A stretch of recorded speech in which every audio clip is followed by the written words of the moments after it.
Carlos Castaneda, Tales of Power. Part 2, The Tonal and the Nagual. Chapter 5, The Island of the Tonal. Don Juan and I met again the next day, at the same park around noon. He was still wearing his brown suit. We sat on a bench. He took off his coat, folded it very carefully, but with an air of supreme casualness, and laid it on the bench. His casualness was very studied, and yet it was completely natural. I caught myself staring at him. He seemed to be aware of the paradox he was presenting to me, and smiled. He straightened his necktie. He had on a beige, long-sleeved shirt. It fitted him very well. "I still have on my suit because I want to tell you something of great importance," he said, patting me on the shoulder. "You had a good performance yesterday. Now it is time to come to some final agreements." He paused for a long moment. He seemed to be preparing a statement. I had a strange feeling in my stomach. My immediate assumption was that he was going to tell me the sorcerer's explanation. He stood up a couple of times and paced back and forth in front of me, as if it were difficult to voice what he had in mind. "Let's go to the restaurant across the street and have a bite to eat," he finally said. He unfolded his coat, and before he put it on, he showed me that it was fully lined. "It is made to order," he said, and smiled as if he were proud of it, as if it mattered. "I have to call your attention to it, or you wouldn't notice it, and it is very important that you are aware of it. You are aware of everything only when you think you should be. The condition of a warrior, however, is to be aware of everything at all times. My suit and all the paraphernalia is important because it represents my condition in life, or rather the condition of one of the two parts of my totality. This discussion has been pending. I feel that now is the time to have it. It has to be done properly, though, or it will never make sense. I wanted my suit to give you the first clue. I think it has. Now is the time to talk, for in matters of this topic there is no complete understanding without talking." "What is the topic, Don Juan?" "The totality of oneself," he said. He stood up abruptly and led me to a restaurant in a large hotel across the street. A hostess, with a rather unfriendly disposition, gave us a table inside in a back corner. Obviously the choice places were around the windows. I told Don Juan that the woman reminded me of another hostess in a restaurant in Arizona where Don Juan and I had once gone to eat, who had asked us, before she handed out the menu, if we had enough money to pay. "I don't blame this poor woman either," Don Juan said, as if sympathizing with her. "She too, like the other one, is afraid of Mexicans." He laughed softly. A couple of people at the adjacent tables turned their heads around and looked at us. Don Juan said that without knowing, or perhaps even in spite of herself, the hostess had given us the best table in the house, a table where we could talk and I could write to my heart's content. I had just taken my writing pad out of my pocket and put it on the table, when the waiter suddenly loomed over us. He also seemed to be in a bad mood. He stood over us with a challenging air. Don Juan proceeded to order a very elaborate meal for himself. He ordered without looking at the menu, as if he knew it by heart. I was at a loss. The waiter had appeared unexpectedly, and I had not had time to read the menu, so I told him that I would have the same.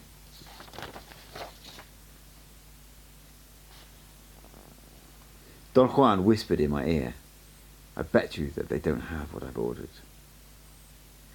He stretched his arms and legs and told me to relax and sit comfortably because the meal was going to take forever to be prepared. "You are at a very poignant crossroad," he said. "Perhaps the last one, and also perhaps the most difficult one to understand. Some of the things I'm going to point out to you today will probably never be clear. They're not supposed to be clear anyway, so don't be embarrassed or discouraged. All of us are dumb creatures when we join the world of sorcery. And to join it doesn't in any sense ensure us that we will change. Some of us remain dumb until the very end. I liked it when he included himself among the idiots. I knew that he did not do it out of kindness, but as a didactic device. Don't fret if you don't make sense out of what I'm going to tell you, he continued. Considering your temperament, I'm afraid that you might knock yourself out trying to understand. Don't. What I'm about to say is meant only to point out a direction. I had a sudden feeling of apprehension. Don Juan's admonitions forced me into an endless speculation. He had warned me on other occasions in very much the same fashion, and every time he had done so, what he was warning me about had turned out to be a devastating issue.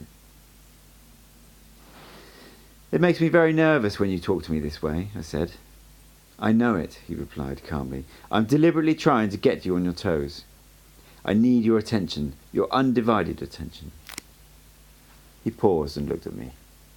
I laughed nervously and involuntarily. I knew that he was stretching the dramatic possibilities of the situation as far as he could. I'm not telling you all this for effect, he said, as if he had read my thoughts. I'm simply giving you time to make the proper adjustments. At that moment, the waiter stopped at our table to announce that they did not have what we had ordered. Don Juan laughed out loud and ordered tortillas and beans. The waiter chuckled scornfully and said that they did not serve them and suggested steak or chicken. We settled for some soup. We ate in silence. I did not like the soup and could not finish it, but Don Juan ate all of his. I've put on my suit, he said all of a sudden, in order to tell you about something you already know, but which needs to be clarified if it is going to be effective. I've waited until now because Genaro feels that you have to be not only willing to undertake the road of knowledge, but your efforts by themselves must be impeccable enough to make you worthy of that knowledge. You have done well. Now I will tell you the sorcerer's explanation. He paused again, rubbed his cheeks, and played with his tongue inside his mouth, as if he were feeling his teeth. I'm going to tell you about the Tonal and the Nagual, he said, and looked at me piercingly. That was the first time in our association that he had used those two terms. I was vaguely familiar with them through the anthropological literature on the cultures of central Mexico. I knew that the Tonal, pronounced Tonal, was thought to be a kind of guardian spirit, usually an animal, and that a child obtained at birth, with which he had intimate ties for the rest of his life. Nagual, produced Nahual, was the name given to the animal into which sorcerers could allegedly transform themselves, or to the sorcerer that elicited such transformation. This is my Tonal, Don Juan said, rubbing his hands on his chest. Your suit? No, my person. He pounded his chest and his thighs and the side of his ribs. My Tonal is all this. He explained that every human being had two sides, two separate entities, two counterparts, which became operative at the moment of birth. One was called the Tonal, and the other the Nagual. I told him what anthropologists knew about the two concepts. He let me speak without interrupting me. Well, whatever you may think you know about them is pure nonsense, he said. I base this statement on the fact that whatever I'm telling you about the Tonal and the Nagual could not possibly have been told to you before. Any idiot would know that you know nothing about them, because in order to be acquainted with them, you would have to be a sorcerer, and you aren't. Or you would have had to talk about them with a sorcerer, and you haven't. So disregard everything you've heard before, because it is inapplicable. It was only a comment, I said. He raised his brows in a comical gesture. Your comments are out of order, he said. This time I need your undivided attention, since I'm going to acquaint you with the Tonal and the Nagual. Sorcerers have a special and unique interest in that knowledge. I would say that the Tonal and the Nagual are in the exclusive realm of men of knowledge. In your case, this is the lid that closes everything I've taught you. Thus, I've waited until now to talk about them. The Tonal is not an animal that guards a person. I would rather say that it is a guardian that could be represented as an animal, but that is not the important point. He smiled and winked at me. I'm using your own words now, he said. The Tonal is the social person. He laughed, I suppose, at the sight of my bewilderment. The Tonal is, rightfully so, a protector, a guardian that most of the time turns into a guard. I fumbled with my notebook. I was trying to pay attention to what he was saying. He laughed and mimicked my nervous movements.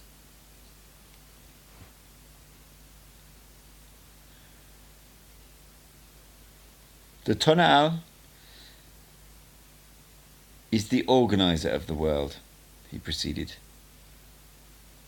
Perhaps the best way of describing its monumental work is to say that on its shoulders rests the task of setting the chaos of the world in order. It is not far-fetched to maintain, as sorcerers do, that everything we know and do as men is the work of the Tonal. At this moment, for instance, what is engaged in trying to make sense out of our conversation is your Tonal. Without it, there would be only weird sounds and grimaces, and you wouldn't understand a thing of what I'm saying. I would say, then, that the Tonal is a guardian that protects something priceless, our very being. Therefore, an inherent quality of the Tonal is to be cagey and jealous of its doings. And since its doings are by far the most important part of our lives, it is no wonder that it eventually changes, in every one of us, from a guardian into a guard. He stopped and asked me if I had understood. I automatically nodded my head affirmatively, and he smiled with an air of incredulity. A guardian is broad-minded and understanding, he explained. A guard, on the other hand, is a vigilante, narrow-minded and most of the time despotic. I say, then, that the Tonal in all of us has been made into a petty and despotic guard when it should be a broad-minded guardian. I definitely was not following the trend of his explanation. I heard and wrote down every word, and yet I seemed to be stuck with some internal dialogue of my own. It is very hard for me to follow your point, I said. If you didn't get hooked on talking to yourself, you would have no quarrels, he said cuttingly. His remark threw me into a long explanatory statement. I finally caught myself and apologized for my insistence on defending myself. He smiled and made a gesture that seemed to indicate that my attitude had not really annoyed him. The Tonal is everything we are, he proceeded. Name it. Anything we have a word for is the Tonal. And since the Tonal is its own doings, then everything, obviously, has to fall under its domain. I reminded him that he had said that the Tonal was the social person, a term which I myself had used with him to mean a human being as the end result of socialization processes. I pointed out that if the Tonal was that product, it could not be everything, as he had said, because the world around us was not the product of socialization.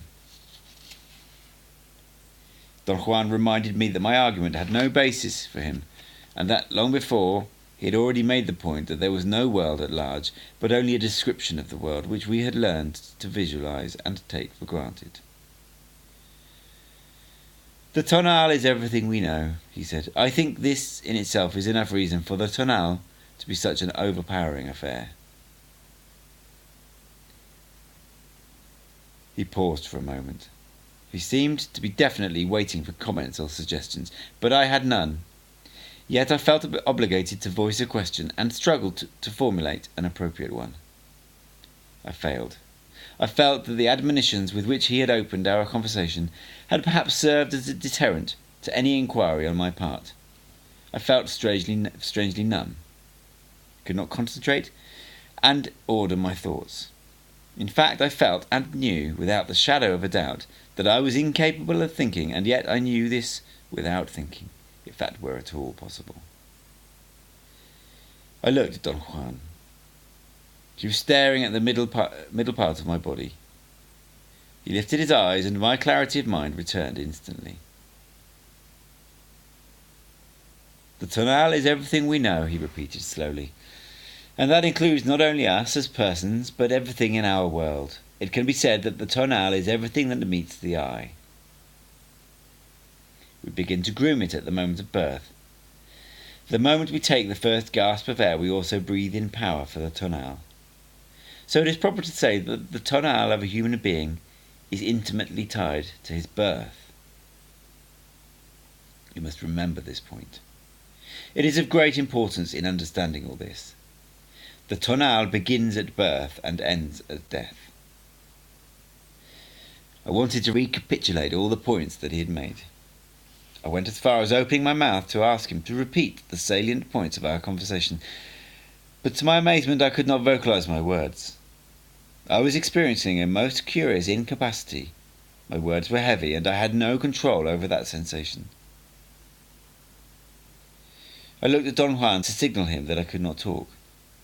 He was staring at the area around my stomach. He lifted his eyes and asked me how I felt.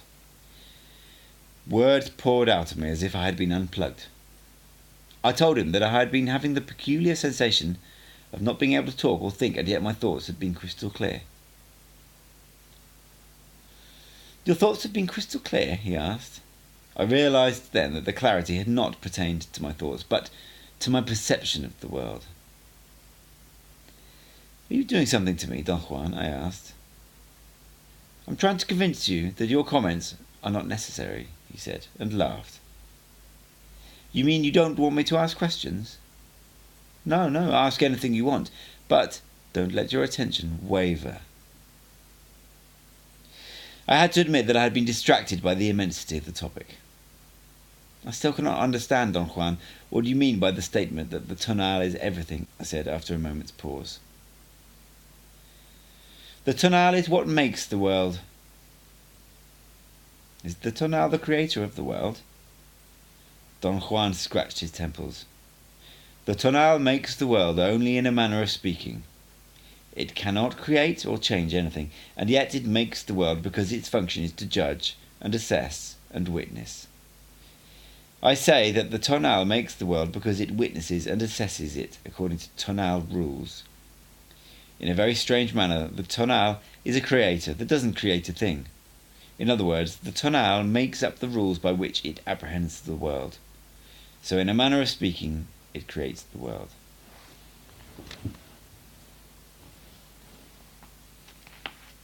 He hummed a popular tune, beating the rhythm with his fingers on the side of his chair. His eyes were shining. They seemed to sparkle. He chuckled, shaking his head. You're not following me, he said, smiling. I am. I have no problems, I said, but I did not sound very convincing. The Tonal is an island, he explained. The best way of describing it is to say that the Tonal is this. He ran his hand over the tabletop. We can say that the Tonal is like the top of this table, an island. And on this island we have everything. This island is, in fact, the world. There is a personal Tonal for every one of us, and there is a collective one for all of us at any given time, which we can call the Tonal of the times. He pointed to the rows of tables in the restaurant. Look, every table has the same configuration. Certain items are present on all of them. They are, however, individually different from each other. Some tables are more crowded than others. They have different food on them, different plates, different atmosphere, yet we have to admit that all the tables in the restaurant are very alike. The same thing happens with the tonal. We can say that the tonal of the times is what makes us alike. In the same way, it makes all the tables in this restaurant alike. Each table separately, nevertheless, is an individual case, just like the personal tonal of each of us.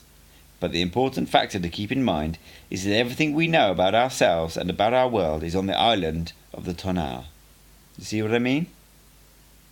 If the tonal is everything we know about ourselves and our world, what then is the Nagual? The Nagual is the part of us which we do not deal with at all. I beg your pardon. The Nagual is the part of us for which there is no description, no words, no names, no feelings, no knowledge. That's a contradiction, Don Juan. In my opinion, if it can't be felt or described or named, it cannot exist. It's a contradiction only in your opinion. I warned you before. Don't knock yourself out trying to understand this. Would you say that the Nagual is the mind? No, the mind is an item on the table. The mind is part of the tonal. Let's say that the mind is the chili sauce. He took a bottle of sauce and placed it in front of me. No, is the Nagual the soul? No, the soul is also on the table. Let's say that the soul is the ashtray. Is it the thoughts of men? No, thoughts are also on the table. Thoughts are like the silverware. He picked up a fork and placed it next to the chili sauce and the ashtray. Is it a state of grace? Heaven? Not that either. That, whatever it might be, is also part of the tonal. It is, let's say, the napkin. I went on giving possible ways of describing what he was alluding to. Pure intellect, psyche, energy, vital force, immortality, life principle. For each thing I named, he found an item on the table to serve as a counterpart and shoved it in front of me, until he had all the objects on the table stashed in one pile. Don Juan seemed to be enjoying himself immensely. He giggled and rubbed his hands every time I named another possibility. Is the Nagual the supreme being, the Almighty, God? I asked. No, God is also on the table. Let's say that God is the tablecloth. He made a joking gesture of pulling the tablecloth in order to stack it up with the rest of the items he had put in front of me. But are you saying that God does not exist? No, I didn't say that. All I said was that the Nagual was not God, because God is an item of our personal tonal and of the tonal of the times. The tonal is, as I've already said, everything we think the world is composed of, including God, of course. God has no more importance other than being a part of the tonal of our time. In my understanding, Don Juan, God is everything. Aren't we talking about the same thing? No, God is only everything you can think of. Therefore, properly speaking, he is only another item on the island. God cannot be witnessed at will. He can only be talked about. The Nagual, on the other hand, is at the service of the warrior. It can be witnessed, but it cannot be talked about. If the Nagual is not any of the things I've mentioned, I said, perhaps you can tell me about its location. Where is it? Don Juan made a sweeping gesture and pointed to the area beyond the boundaries of the table. He swept his hand as if with the back of it he were cleaning an imaginary surface that went beyond the edges of the table. The Nagual is there, he said. There, surrounding the island. The Nagual is there, where power hovers. We sense from the moment we are born that there are two parts to us. At the time of birth, and for a while after, we are all Nagual. We sense, then, that in order to function we need a counterpart to what we have. The tonal is missing, and that gives us, from the very beginning, a feeling of incompleteness. Then the tonal starts to develop, and it becomes utterly important to our functioning. So important that it opaques the shine of the Nagual. It overwhelms it. From the moment we become all tonal, we do nothing else but to increment that old feeling of incompleteness which accompanies us from the moment of our birth, and which tells us constantly that there is another part to give us completeness. From the moment we become all tonal, we begin making pairs. We sense our two sides, but we always represent them with items of the tonal. We say that the two parts of us are the soul and the body, or mind and matter, or good and evil, God and Satan. We never realise, however, that we are merely pairing things on the island, very much like pairing coffee and tea, or bread and tortillas, or chili and mustard. I tell you, we are weird animals. We get carried away, and in our madness we believe ourselves to be making perfect sense. Don Juan stood up and addressed me as if he were an orator. He pointed his index finger at me and made his head shiver. Man doesn't move between good and evil, he said, in a hilariously rhetorical tone, salt and pepper shakers in both hands. His true movement is between negativeness and positiveness. He dropped salt and pepper and clutched a knife and fork. You're wrong. There is no movement, he continued, as if he were answering himself. Man is only mind. He took the bottle of sauce and held it up. Then he put it down. As you can see, he said softly, we can easily replace chili sauce for mind and end up saying, man is only chili sauce. Doing that won't make us more demented than we already are. I'm afraid I haven't asked the right question, I said. Maybe we could arrive at a better understanding if I asked what one can specifically find in that area beyond the island. There is no way of answering that. If I would say nothing, I would only make the Nagual part of the Tonal. All I can say is that there, beyond the island, one finds the Nagual. But when you call it the Nagual, aren't you also placing it on the island? No, I named it only because I wanted to make you aware of it. All right, but becoming aware of it is the step that has turned the Nagual into a new item of my tonal. I'm afraid you do not understand. I have named the Tonal and the Nagual as a true pair. That is all I have done.